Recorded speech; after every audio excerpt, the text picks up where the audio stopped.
Congratulations, Ate Larnie and Jonas. Gumawa na kayo ng baby mamayang gabi. Gabi.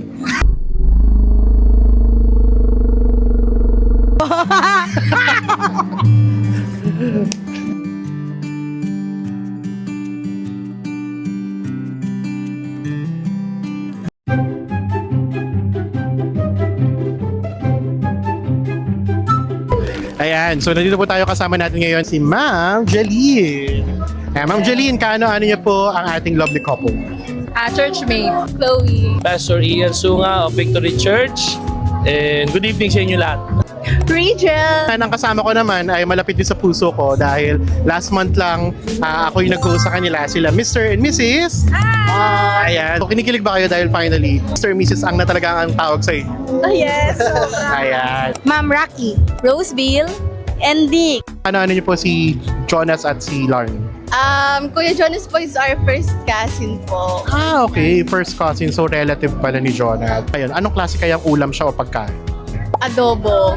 Adobo. Pinoy na Pinoy. Bakit? Kasi pag minsan siya, mukhang adobo kasi hindi kompleto yung family reunion pag wala siya. Feel ko ay gising-gising. Gising-gising, bakit? Kasi ang energetic po ni Kuya Jonas palagi. So, Kaya, parang laging gising. oo, kaya parang laging gising, kaya gising-gising. Galing mag-wordplay. Sa akin po, adobo. Parang Adobo? all-time favorite. Adobo, oo. Kasi, All-time fave. all-time favorite. Okay. Nanggaya siya ng sagot. Oo nga. Oo nga. Meron kasi ako, adobo si Kuya or kaya sa Ate Larnie kasi kahit anong luto, goods. Adobo nga. Tapos ang luto. Ay, syempre, may tuyo, may sinabawan. So sa kanya, iba't ibang klase ng adobo. Sa'yo, anong specific adobo? Adobo ng mga Ilocano. Ay, kasi Ay. galing kami doon diba? So yun roots pala, namin. origin nila. Okay. Adobo. Adobo. Parang lahat sila adobo rin yung sinagot. Ano kayang meron sa adobo? Bakit adobo? Medyo dark, pero maganda, masarap. Ay, Bicol Express. Bicol Express, ikaw? Ako, siguro menudo. Menudo at Bicol. Parang puro pakang karinderya yun ha.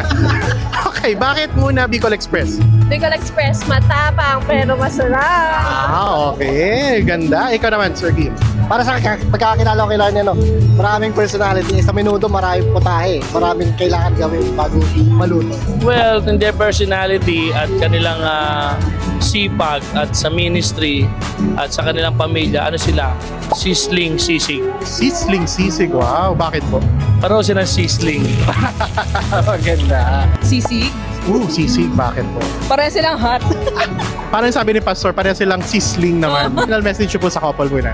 Kuya Jonas, we're so happy and we're so glad that finally you've got married and we pray nothing but the best sa inyo po na Ate Larnie and we love you and God bless you po. So I'm so happy for you, lalo na kay Kuya Jonas na ang tagal niyang inaantay itong moment na to. Kaya, and syempre kay Ate Larnie na rin. And ngayon, sana maging fruitful ang marriage nila and blessed yung marriage nila. Yun lang. Kuya, hi. I'm very happy for you both. Ate Larnie, officially welcome ka na po sa aming family. Wow! Officially welcome! Hindi. Naging part ka na ng family namin since noong December. Diba? And so, we declared Jeremiah 29:11 in your life and Isaiah 41 verse 10b. Ayan na po. Kayo po, ma'am. Same as sa sinabi niya. Ay, hindi. Hello, Kuya and Ate. Super.